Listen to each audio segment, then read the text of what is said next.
Dead internet theory. The theory suggests Dead that all internet theory. traffic- The internet The has dead internet theory relies on the idea that dead the internet internet as theory we is knew it true? died back No, the in dead internet 2016, theory but is since basically then, called the dead theorizing internet. that What exactly is the content dead created internet? to gaslight the entire world. Dead internet theory. The idea that the internet has almost entirely been taken over by bots and AI-generated content since as early as 2016. It's a cool, edgy-sounding phrase that people love using. It sounds like something out of a William Gibson novel, and would probably make a good band name. Many people's understanding of it is hazy too, which has helped it propagate as it's used in questionable ways online. It originates from image boards with a less than upstanding user bases, and was synthesized into a vaguely coherent theory in a post on the Agora Road forum in January 2021. To use the thread's own TLDR, large proportions of the supposedly human-produced content on the internet are actually generated by artificial intelligence networks, in conjunction with paid secret media influencers in order to manufacture consumers for an increasing range of newly normalized cultural products. The conspiracy and phrase gained semi-mainstream awareness via an article in The Atlantic in August of that same year. The article acknowledges that the conspiracy aspect of the theory is unlikely to be true, even if the majority of internet traffic is actually bots and has been since as early as 2012.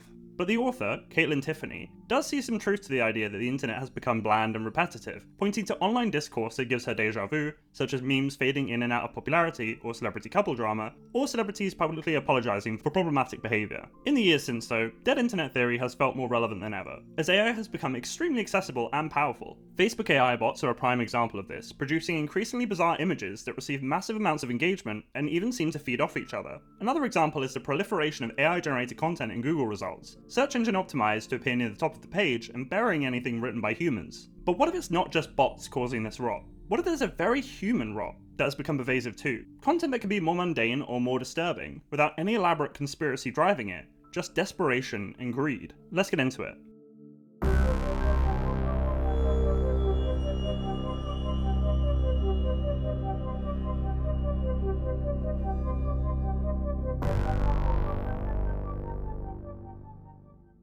The content of early social media was almost exclusively updates from your friends, most, if not all, of whom you knew in real life. MySpace was just a collection of your friends' profiles, which you would regularly visit to see what they were up to, and there was no central feed, as people would post updates to their own pages. Talking about this makes me feel very old. Feeds as they're known today didn't arrive on Facebook until 2006, originally called Newsfeed before being renamed to just Feed in 2022, featuring updates from friends and pages you liked. In the years since, Facebook Inc. and then Meta wrestled with users over non-chronological feeds on Facebook and then Instagram. About 13 years later, after Facebook launched, TikTok became popular and quickly enjoyed immense success with its algorithmic feed. The algorithm was quick to learn what each user liked, negating the need for them to follow profiles as they had on other platforms, securing the knowledge that the next video from them would appear in their feed. As Instagram's market share began to be eroded by TikTok, they were quick to launch their own equivalent, Reels, and felt emboldened to take a more algorithmic approach with their main feed too, featuring suggestions that have to be snoozed every 30 days. While there are generally options for following-only feeds as on Instagram or friends-only feeds as on TikTok,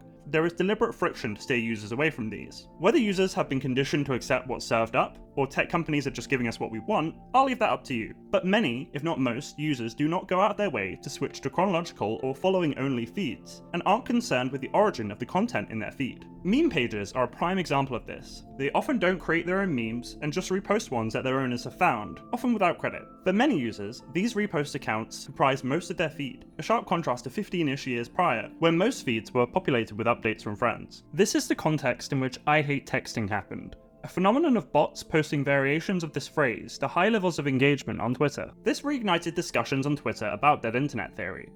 While this was also highlighted in the influential 2021 The Atlantic article on the topic, it's a fairly weak example of it. Dead internet theory's premise of most content being AI generated doesn't quite work generally. We do see original content from real-life friends, brand accounts run by real-life social media managers, and we know the biggest meme accounts are run by real people. AI has become much more sophisticated and accessible though, hugely so even since that The Atlantic article was published in 2021, and there's undeniably a ton of AI-generated content on both social media and the wider internet now. Probably the most famous example is AI accounts on Facebook, which are often the topic of videos about dead internet theory on TikTok. They post AI-generated images, normally focused on heartwarming and religious topics, including Jesus, old people, and African children creating implausibly elaborate inventions. As they have surged in popularity, these images have become increasingly bizarre, such as shrimp Jesus, children merging with their creations, and older old people, likely feeding off levels of engagement as a signal, including lots of amens. It's unclear whether or not most of these accounts commenting are real people, or are simply other bots deliberately boosting engagement,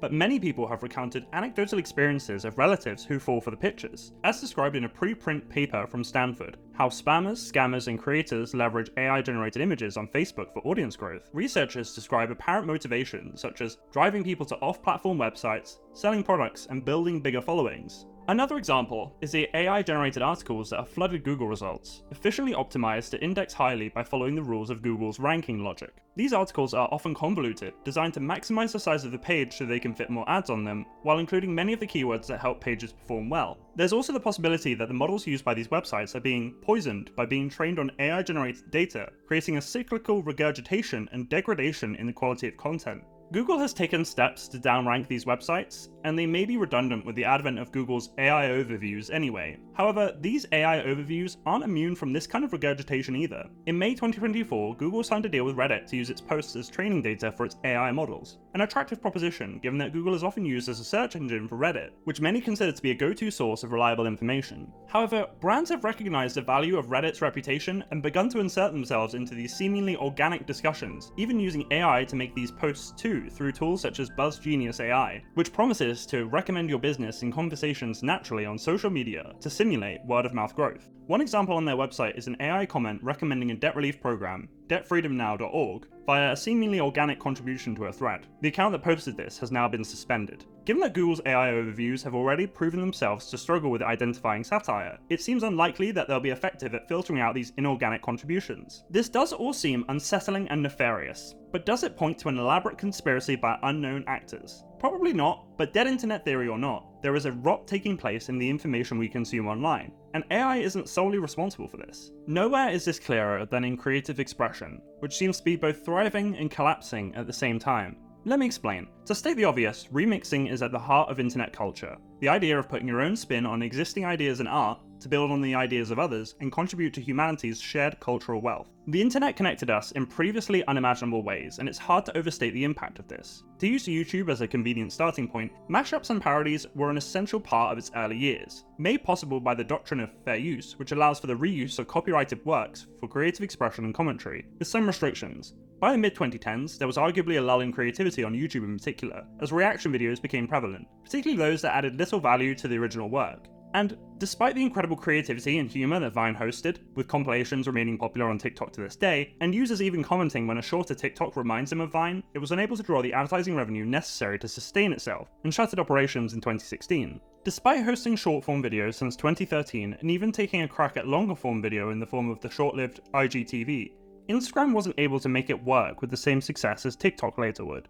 The reasons for TikTok's success are endless, however, its own ways of remixing are particularly relevant here. Originally famous for dancing and lip-syncing in its original form as Musical.ly, and its early days as TikTok, it's been a long time since people referred to it as that dancing app, the repurposing of viral sounds for skits, challenges, etc. became the core part of its appeal. Creators use sounds in creative, unexpected ways, not just mimicking scenes, but mimicking the sentiment too. Combined with the app's extremely effective algorithm, this made TikTok hugely successful and exploded in popularity, particularly in the early days of the pandemic. People were, and still are, served content they love, but most importantly, they felt inspired to make content themselves. Even aspects such as TikTok's video editor were essential to this, empowering users to make content themselves, often in surprising ways. And for those creators that want to dedicate more time and resources to making content, financial incentives are necessary for them to make a living off their art. This is mutually beneficial to platforms, who are dependent on these creators to continue driving ad revenue. Monetization opportunities for creators take many different forms, such as affiliate links, in-app shopping such as on TikTok Shop, sponsorships, and ad revenue sharing, as is done here on YouTube. I think it's fair to say that many creators don't love this arrangement. Being dependent on these platforms for their living, being subject to the whims of their flawed moderation systems and having their viewers subject to disruptive ads, this system is also a double-edged sword, as it simultaneously encourages users who see monetization as an end as opposed to means, instead of focusing on making effective, i.e. profitable, content. And often, this content isn't even their own, such as split-screening popular TikToks with ASMR or gameplay footage, likely not made by them either. This format was popularized some time ago by creators looking to retain the attention of easily distracted audiences, such as those with ADHD, or simply broadly diminished attention spans, which are estimated to have decreased from 150 seconds in 2004 to 47 by 2021. In a similar vein is split-screen reaction videos, in which another creator, often silently, reacts to another TikTok. This is normally done with exaggerated expressions, but sometimes with barely any reaction at all, making the appeal questionable to many people such as me. But their continued popularity points to a clear appeal among their audience, potentially because of humans' natural gravitation towards faces. This isn't always done using TikTok's duet feature, in which the original video is automatically linked and the creator credited. Instead, the video is downloaded and edited outside the app, preventing users from watching the original directly. Some forms of content regurgitation are just Reddit posts read with an AI voiceover over gameplay footage, although TikTok may have cracked down on this. This is a form of TikTok automation, effectively content theft with barely any value added, and there are numerous tutorials for it on YouTube. It often takes the form of downloading transcripts from popular TikToks, asking ChatGPT to rewrite them, and then using AI tools to generate the videos, creating low-effort, generic content sludge. While AI is often involved, the people behind this content are very much real, evidenced by the comments on these YouTube tutorials. They often complain about their lack of success, despite the grand promises of the tutorials. The channels themselves make money from referral codes for the AI services and courses, and I suspect that they might make more money from these than any TikTok automation they do themselves. What was that analogy about selling pickaxes in a gold rush? There's an incredible amount of creativity on TikTok, and it's arguably unrivaled by any other short-form video platform, often managing to be educational at the same time. However, TikTok Lives exist in sharp contrast to this, overwhelmingly driven by making their hosts money through the system of gifts they operate under. These gifts have a confusing monetization system, wherein users purchase coins which they exchange for gifts, which are converted to diamonds when the live hosts receive them, which they can then withdraw as real currency, minus a 50% cut. This very profit-driven aspect of the app has given rise to bizarre and often disturbing live streams, which are creative in their own unsettling way. The examples are too many to list, however NPC streams are one of the most well-known, having received a lot of coverage when they first debuted. Creators pretend to be NPCs, non-player characters, a term taken from video games for those unfamiliar, and they perform specific emotes when members of the audience send gifts. They were pioneered by TikTok creator Pinky Doll around July 2023, and quickly became adopted by other creators. You may be surprised to learn that they're still popular, displaying a clear ongoing demand despite the initial novelty having worn off. An evolution of this is angry streamers. I'm not sure if there's a specific phrase for these, but I was unable to find a better one, so we'll go with that. They feign anger at receiving gifts, which often put a filter on the creator, such as a cowboy hat, and their fake anger is proportionate to the cost of the gift. The bigger the gift, the more anger.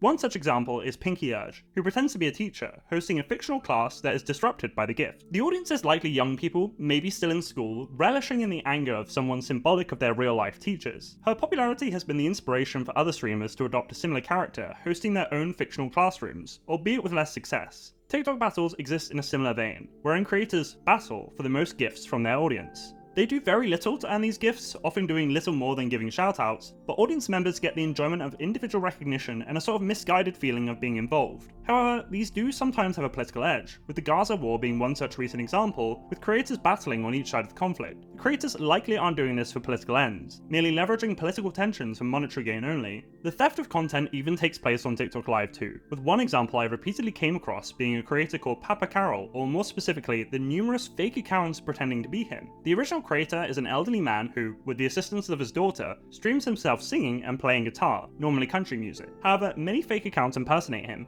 replaying recordings of his live streams in order to elicit gifts from the audience. Unaware they are watching a live stream recording, and any comments pointing this out are swiftly deleted. Despite the best attempts of the original creator, they have been unsuccessful in preventing impersonations, with any reported accounts simply being replaced by others due to the ease of setting up a new TikTok account. Much of the fear around dead internet theory comes down to a fear of the internet being consumed with bland, generic, unsettling, AI-generated content devoid of any human creativity, the continual recycling of content without fresh ideas. This isn't unreasonable. Now that AI content has become pervasive, much of it does feel generic and obvious. This isn't to say that it won't improve, of course it will, as models increase in sophistication and chips increase in processing power. Several AI songs have already trended, however the most successful ones have had a human element, such as BBL Drizzy or Glorb's SpongeBob themed The Bottom Two. Skepticism towards AI content is reasonable though, and the idea of an internet replaced by bots is a scary one, even if it's not necessarily a conspiracy and is instead just profit-driven supply and demand. People understandably want to see creative expression from humans. Much of our enjoyment of content on the internet comes from parasocial relationships with creators, where we feel a connection with them, despite them being unaware that we exist as individuals. But we can't idealize the current state of human creative expression on the internet, which takes place in an ecosystem that's unavoidably built on profit.